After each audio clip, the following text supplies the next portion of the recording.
1, 2, 3, 4, it's boring, 5, 6, 7, and then 7 has 2 sills. Yes, it's 7. So this is very important. So every count it's 1, and then closing it's 7. These little details. I already know that. Yeah, I know that you know it, but you have to teach the singers. Yeah, well, I won't be in Cleveland. I heard. Yeah, I know. Is Cleveland beautiful? Yes, very beautiful. The Severance Hall is wonderful. Oh, no, I'm sad. No, don't be sad. My life is boring. Yeah.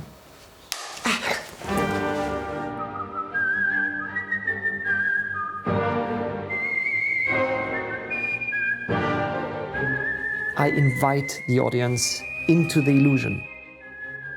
My absolute true belief is that art comes out of joy. It does not come out of suffering or about pressure or something. It's a feeling very close to love. When you love what you're doing, you will be great at it. And the audience will feel that you have fun doing things on stage.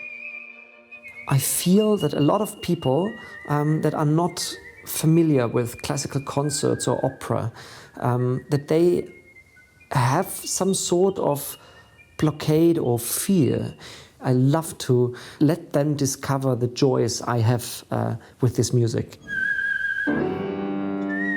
Whistling, it brings happiness. Like a yawning is infectious, whistling is infectious with happiness. It's very light-hearted but can go very deep, and this is very interesting.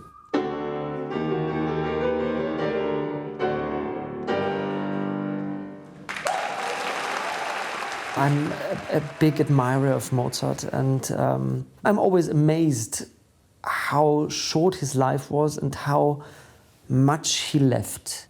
And even his saddest compositions are full of joy. In the Magic Flute and in the life of Mozart and in the life of everyone, the joy is very close to the tragedy. When I was 10 to 15 years old, the dream of my life is to do Magic Flute. According to my mom, I was a very active child, very curious, and she made the discovery that when she played classical music to me, I froze. I completely froze, and I was completely fascinated for an hour. So she played a lot of classic music to me, and especially Monteverdi and Mozart. In winter 1991, I went to the opera for the first time in my life. It was Magic Flute, and I still can remember nearly the whole performance. It was burned in my brain. And when I was 5 years old, I was in Salzburg and saw the Salzburger Marionettentheater, the puppets on strings, with Magic Flute.